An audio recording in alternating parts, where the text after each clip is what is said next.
If you think you can just come and grab Africa for yourself, then you are mistaken. Africa is not for grabs. The land of Africa belongs to African peoples. This goes to the illegal settlers, like what is happening in Cape Town right now. Israel is inhabiting Cape Town. They are taking over Cape Town. They are claiming that they are buying off land. African land belongs to Africa. We don't know no illegal, we don't know no white settlers in Africa. Your time is up. It's time to pack your bags and leave. Africa is uniting. You will not like it, but if you continue doing what you are doing in South Africa, we will have to march.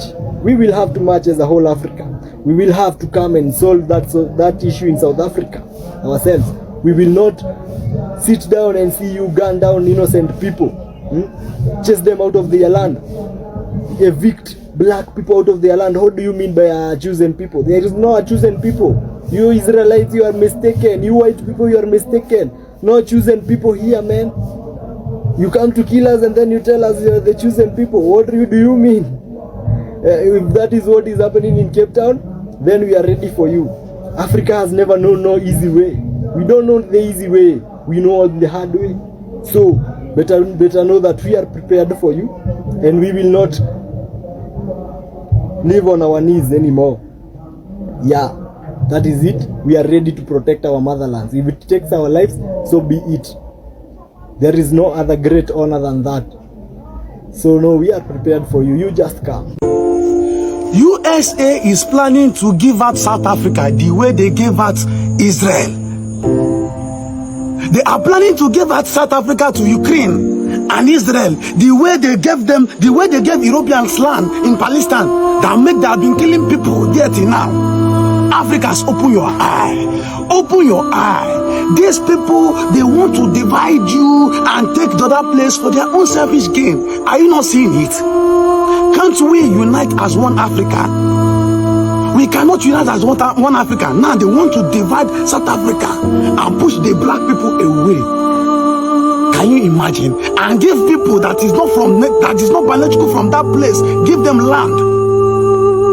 I told you, when you go to what is happening, when you check history and see what is happening in Palestine today, you will understand that it was them that gave people a portion of land. And they have been claiming that land till today. Some of them are from Poland. Make research. Clear your eyes. Don't allow these people to brainwash you. Don't follow it from the list of people that have been brainwashed. Open your eyes so that you will see the aspect where these people are coming from. Jesus Malema has been saying this, but they don't want to understand. You people will sit down and be watching, and before you know it, the whole country has been divided. You people should unite. Let us unite as one Africa. Check in history. Go to Korea. Before it was Korea, but now they divided it. Now we now have North Korea and South Korea. Go and check the history how they were divided. It was same these people, invaders. Go to North Sudan and South Sudan. The same way they came, they divide and take the one that they will benefit from. US is only people that will see that you people are fighting. Instead of them to come and settle you people amicably, they will come and take part from the place that will favor them. Open your eyes, Africans. We are at the backward world. We are at the backward world. The world is advancing. Let us follow everyone. Let us follow other people and rise. If not, before we, the Africans, notice what is going on, I told you that the whole world will leave us.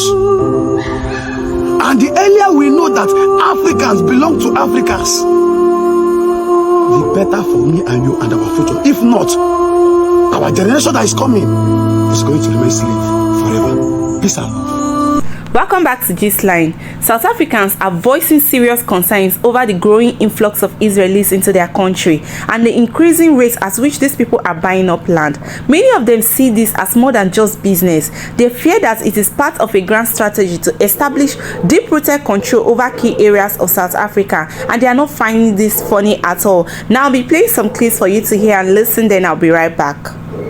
Did you know that there's an Israeli community that lives in South Africa? In fact, it's one of the biggest Israeli communities in the world. Now, this is not an issue, but now people are starting to get worried because they're seeing flights full of Israelis traveling to South Africa. They are moving to South Africa. People are starting to wonder, is South Africa their new promised land? They are now starting to buy land, and not just any land in strategic parts of the country. So people are wondering, what is going on? Should we be worried about this? The South Africans, they started to ask questions when they noticed that the Israelis, they're starting to buy a lot of land in the country. They are wondering, what is all this land for? And then they started to notice a lot of Israelis, a lot of Israel's flags, they're everywhere in South Africa. In fact, this picture right here, it was taken in South Africa. Can you believe this? Now, I'm not saying that the people of Israel should not travel to South Africa or any other South African country. I'm just wondering, why South Africa? Because we know South Africa is very outspoken against Israel. In fact, South Africa filed a lawsuit in the International Court of Justice against Israel over the things they were doing to the Palestinians. Now I'm wondering,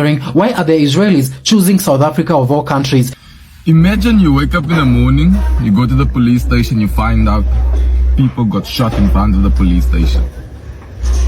No way it's safe anymore. Even the police station also, people are shooting my car at the police station. Yo, but Cape Town, Cape Town is cooked. Cape Town is not safe, especially in the Cape Flats. An independent Cape will have the exact same immigration policies as any democracy around the world. We will allow anyone to become a citizen of the Cape of Good Hope if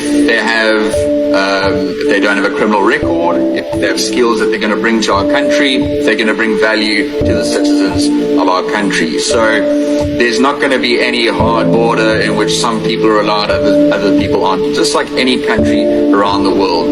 However, every country around the world needs to have borders which ensure that the resources within that country are not taken advantage of by illegal immigrants.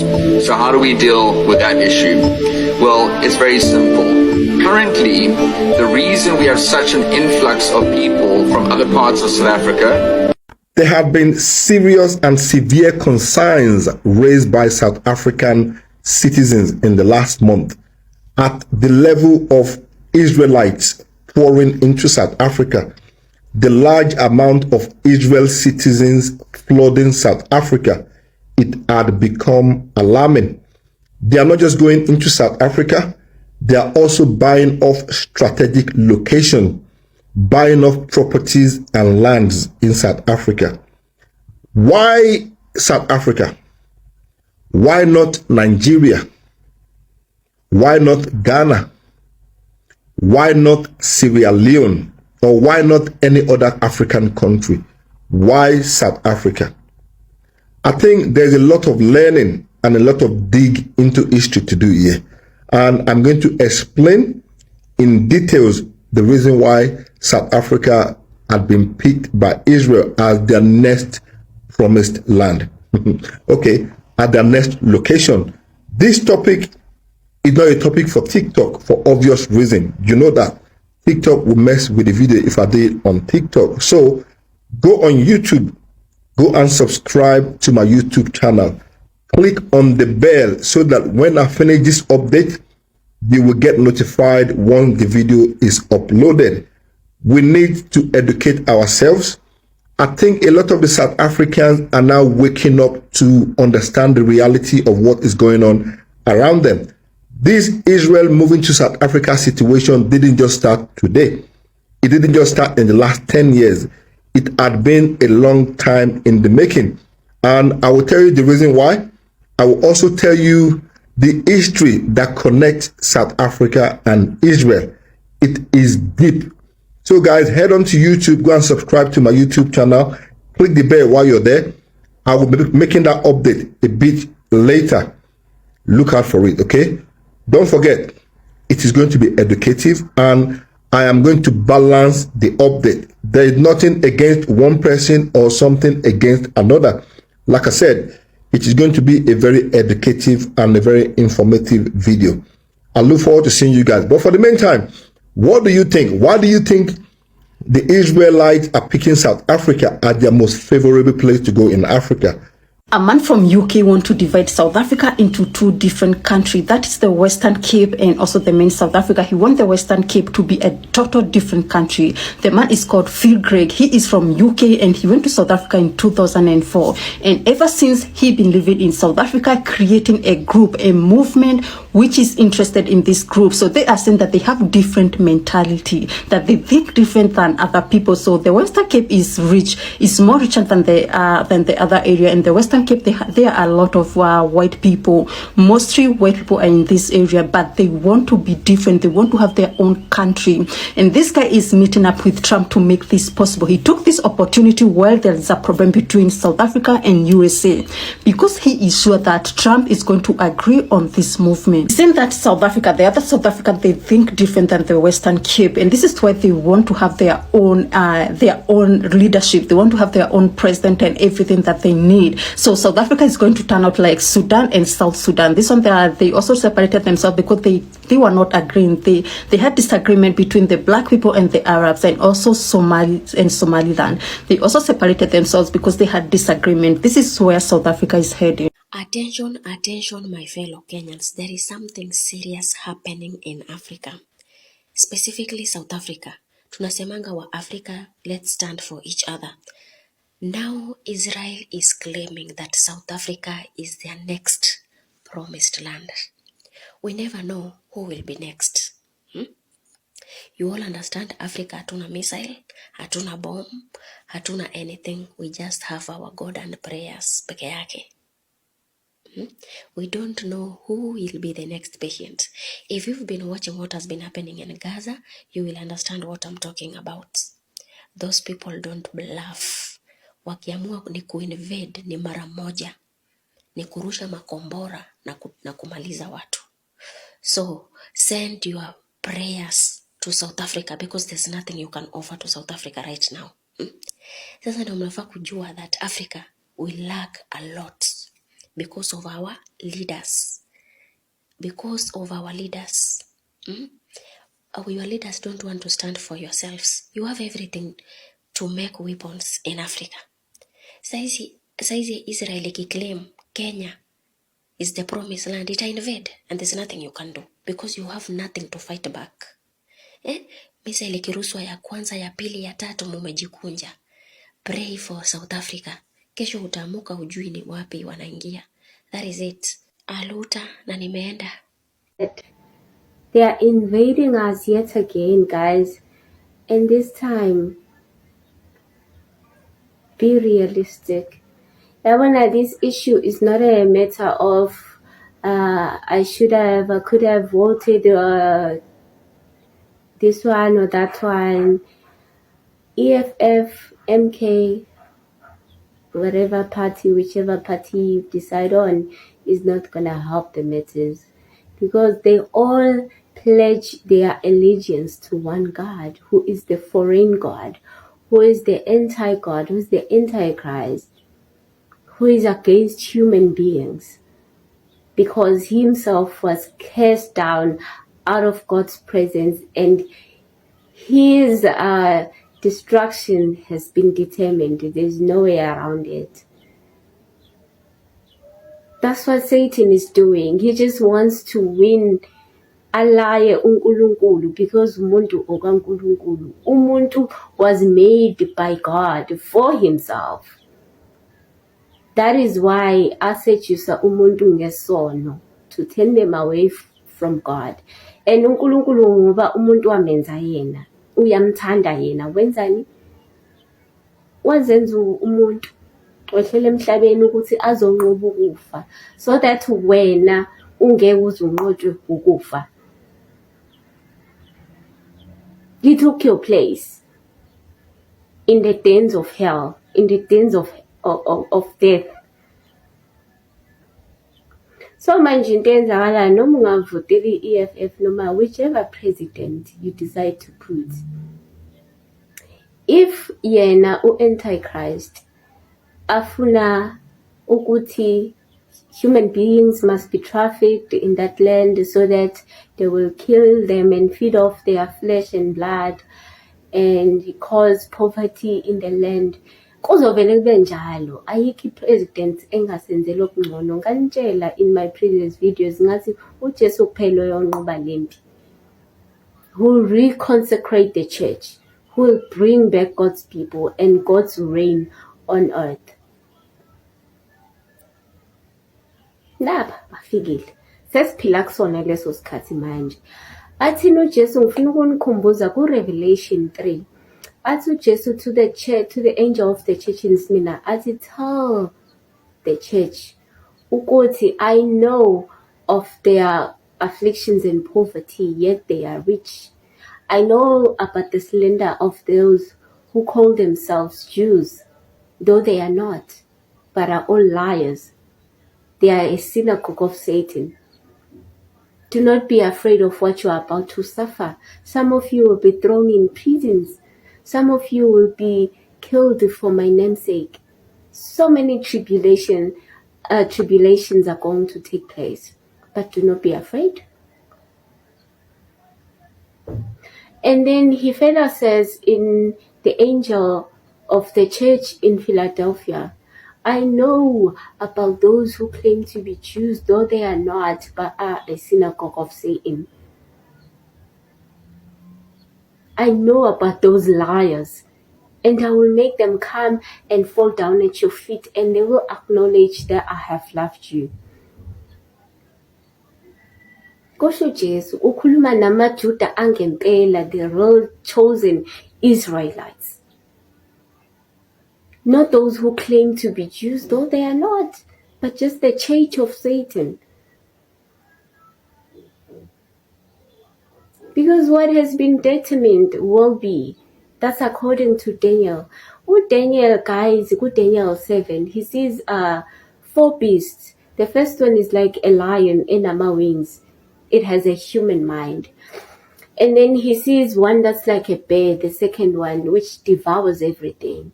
And the third one is like a leopard. And authority was given unto the one that's like a leopard.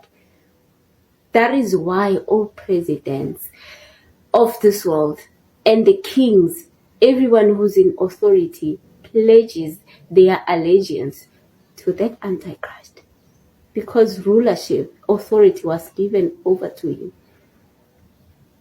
Because that's how they're going to fall. Once you pledge allegiance to the Antichrist, there's no turning back for you.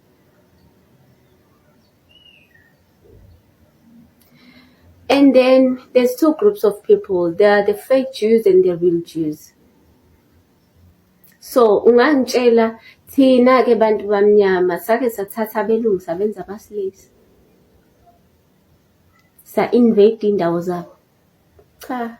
Kodwa lokho kwenziwa kuthina. That tells you ukuthi ubani. Yindaba ningafuna ukuzwa.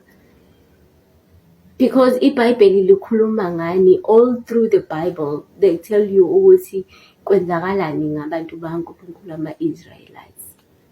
Then when usatha abelungu usibanga amaJuda kanjani? Ubani owakwahlukumeza abelungu? Because ibona abahlukumeza thina, ibona abanaleyo power yokwenza leyo nto. Right. And then they even tell us ke labantu laba kuma movies wabo nje i-plans zabo. Remember in 2012 the movie, it's about the end times. Kwenzakalani ku-2012 when disaster was striking the Greece kingdoms. They discovered in Western Cape, which is in Cape Town, as their place of safety after all the horrible storms happening in their land of origins. Kodwa banjela ukuthi they are here to establish themselves as God, and they will cause you to worship their king, the Antichrist. Ngani ngemakhi? Mark of the beast. Ashu Daniel ati, he will establish himself in the beautiful land. He will sit in the temple as God. He will cause desolations. He is the abomination that causes desolations. He will cause desolations. He will throw down the sanctuary of God. He will trample down underfoot the God's holy people. But the church will be reconsecrated after 2,300 days. That's like from 2030. when Jesus is starting to reign. That's when the church will be reconsecrated. That's when the system of the Antichrist, the beast system, will fall. No longer the president, they will pledge to amanyala kaSathane, umbuso waSathane, ukuthi kumele kudliwe iy'ngane, kuncele igazi ley'ngane, kubulawa abantu ukuze bathole amandla. That is why basazingela thina namhlanje ukuze bathole amandla.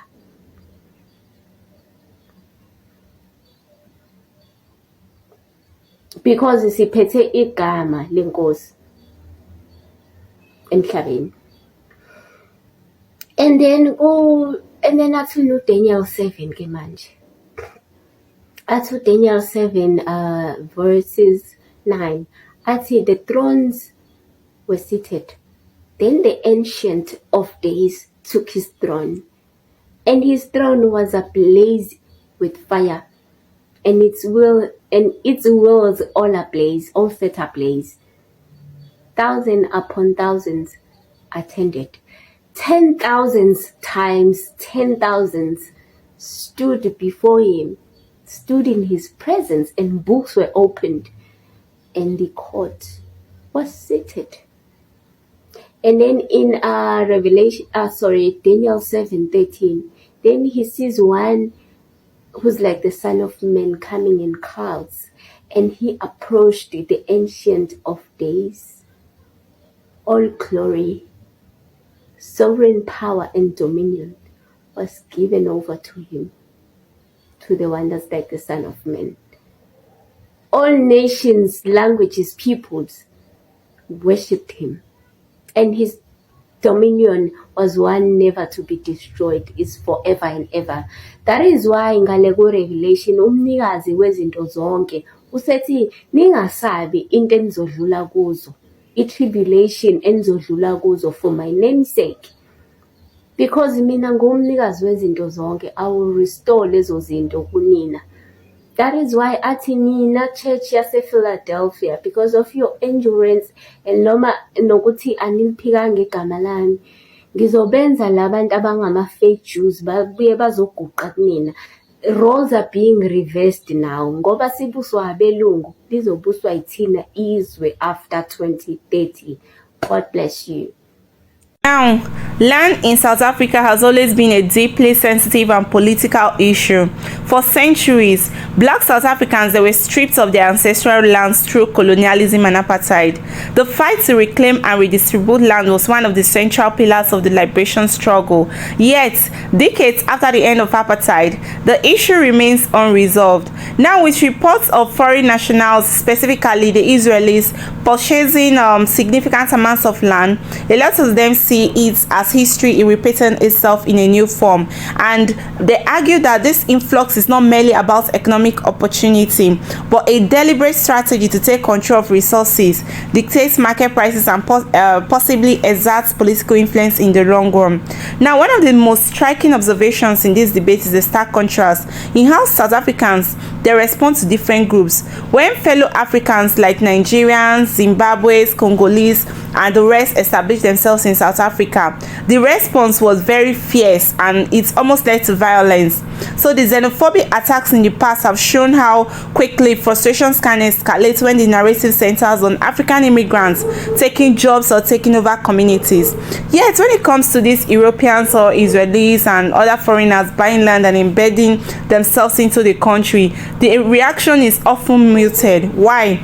A lot of people are saying it's a lingering psychological effect of colonialism, where witnesses and white people are still subconsciously associated with authority, wealth, and legitimacy.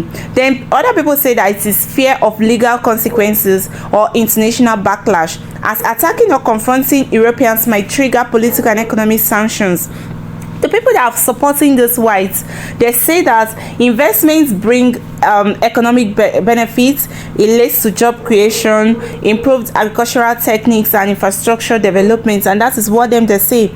But the critics on the other hand say that these promises often mask the long-term dangers, and once land is sold to foreign buyers, control is permanently transferred. Unlike business contracts or trade deals, land ownership is generational. It cannot be easily reversed, and South Africans are worried over this. South Africans, they worry that in a few decades, large portions of their country could be under foreign ownership, leaving future generations landless in their own land. And this concern is compounded by the fact that land restitution and redistribution programs are still struggling to achieve their goals, leaving millions of South Africans without access to the very resource their ancestors fought to reclaim. And the reluctance to confront these white buyers, including these Israelis, also points to deeper issues. It reveals how colonial legacy have shaped perceptions of power and ownership. During apartheid, black South Africans, they were conditioned to see land ownership as the exclusive domain of whites. While political freedom has been achieved, mental liberation is still an ongoing battle, and the psychological residue translates into policy gaps as well. Now, Israeli land purchase is not about rejecting partnerships or foreign involvement entirely. It's about ensuring that South African sovereignty is not compromised and that the people remain in control of their resources, and that is what these people are saying. The government must establish clear policies to regulate foreign ownership, policies that prioritize national interests and protect the future of the South Africans. And at the same time, there needs to be a shift in mindset. South Africans, they have to question why they react to other African immigrants differently from the way they react to these foreigners. So South Africa, they must find a balance between welcoming beneficial foreign partnership and guarding against the slow erosion of its independence. And this is the only way forward for them. Well, on my own thoughts, I would like to say that South Africans are right to be concerned about foreign entities buying up their land, and the cry is justifiable. But on the other hand, the critic, they must also extend inward towards the biases and double standards that shape who gets confronted and who doesn't. If South Africa is to truly protect its future, then it must confront not only external threats but also the lingering colonial mindset that makes it harder for them to challenge those that look like former colonial rulers, while they punish those that look like kin, and that is their own fellow Africans. Well, let me know what you think in the comment section, but before then, please kindly like, share and subscribe.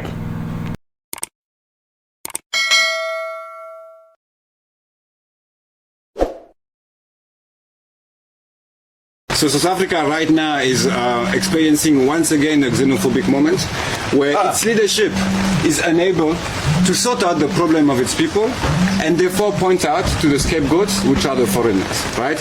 And it goes deeper and deeper in society, and it convinces more and more South African voters. And it's very interesting because South Africans, black South Africans, are the ones suffering from the end of apartheid. They are not the white South African. White South African have become extremely rich, and they're usually not so xenophobic. The xenophobic are always black South Africans that have been taken within the xenophobic speech of certain leadership that have failed them.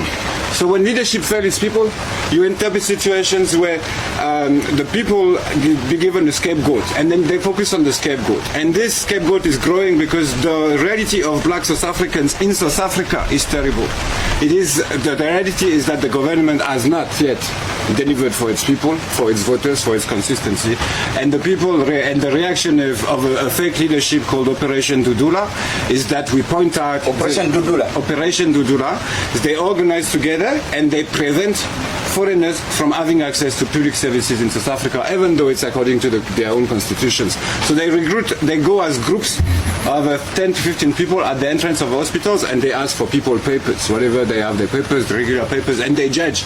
They become the administration judging who can enter, who cannot enter, even though the constitution says that everyone should have access to. Wait a minute. Yeah. Some groups of people stand at the entrance of the hospital that are being paid by the government. Hidden, it's not clear, it's not open. They paid by the government to organize operations. So we do not speak of what's really happening, which is that a small minority of the South African black bourgeoisie and white bourgeoisie have melted together in order to continue to take the wealth that the workers produce in South Africa and that this land produce. Black workers in South Africa then produce a lot of wealth, and South Africa is getting richer and richer every day, but the workers and the blacks don't have access to that wealth because it's the continuation of colonialism. It's the continuation of colonialism that is happening. So the take home is that there's still xenophobia in South Africa. It's a classic black on black violence that apartheid used to organize back in the days to make sure that the Xhosa and the Zulu ate each other. They fused those things. Now the government is using the same tactics to say, no, the problem are the Zimbabwean, the problem are the Mozambican, the problem are the Nigerians, not us anymore. They take our jobs. They limit our freedom. And so they divide black on black, and a lot of writers are speaking of Afrophobia. South Africa, we are under attack. Israel, Abatal, they're not playing these people. They will kill you. Go to search bar and check Gaza. You will understand what they did to Gaza. They're not playing. Now together they're with Ukraine, and Ukraine is with USA. We are under attack. They will kill us. They will destroy us. Your GNU, your DA and ANC have sold this country to the dogs. Today, Ramaphosa has nowhere to be found. No statement, no media briefing. Guys, we are under attack. Bullet will fly high. The drones will throw bullet down there. The bombs, the nuclear weapons are coming into South Africa today. What you always saw on TV, South Africa, you will witness a movie you will never see. Be ready for your house to be turned to ashes. Be ready for your kids to be unalived. Be ready. Be ready. They are here. They are not just coming, but they are here. And they are fighting to take Cape Town. They are fighting to take Western Cape, and nobody will do anything. Where is BRICS? BRICS cannot protect you because you are with SA. You are with USA. BRICS will never do anything to save South Africa because we are with USA. And USA is the enemy of BRICS. We are in. I'll understand, guys. This is deep, guys. We are gonna be killed. We are gonna be destroyed. Our house, bullet will throw in everywhere. This is deeper than you can ever imagine. South Africa is gone. They will fight as long as they are here. The Israel are here. Be scared for your life.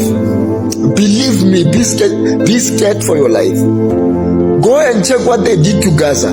Kids were unalived. Young kids. Bombs were thrown. Gaza is destroyed today. Israel is not playing, guys. You don't know what you're dealing with. This is deep. The ANC government and the DA have sold this country. We are in trouble. Be scared for your life because you don't have soldiers. Your Minister of Defense is Njimutsecha. There's nothing you can do. We don't have equipment. We are nothing. Just pray to God. It doesn't get there. Just pray. South Africa, pray. South Africa, pray. South Africa, pray. It doesn't get to that violent. We can only depend on God. Be scared. Be scared for your life. Be scared for the life of your kids. Pray to God. Everywhere you believe, pray. Danger is coming to South Africa. They're gonna Israel is not playing. And you've got no protection. BRICS will never protect you. Russia will never protect you. As long as you are sleeping the same bed with USA, there's nothing they can do to help South Africa. We are in trouble. Guys, I'll understand it. Pray. Call Jesus, call whoever, call Chef. Guys, pray. South Africa, pray. South Africa, pray. Be scared for your life. It's getting worse. They will turn up, they will destroy that Johannesburg like nothing with just a bomb. They are here and they will win this war. They will divide South Africa into 3 countries, into 4 countries. They are taking this country, guys, by fire, South Africa, pray. We are in trouble. Pray for your kids. Ask God for mercy. Those are Philistines. They will destroy us. Soon as possible, South Africa to be divided into 2 countries. If you see what is happening right now in Cape Town, there are protests against the black foreigner to leave South Africa. And Israel, there are protests to be free in Cape Town in South Africa. And why does they want to clean the mess only into black side and leave white foreigner side away? and they're allowed in the country to do whatever they want. Why black people, we hate each other instead to build one another? You know, the one thing that I came to observe about South Africans, especially those Jodula people, they are jealous. I understand there is some South Africans that are outside who are educated. You know, they understand the policy and the laws, but those who are not educated like those Jodula people, they will continue to waste their time by chasing foreigners, singing in the street, dancing naked in the street instead to go to work. You know, one thing that you don't know, you guys, foreigner people, they're gonna get rich in your eyes, willing you are dancing in the road all day, and the foreigner, they are working each and every day.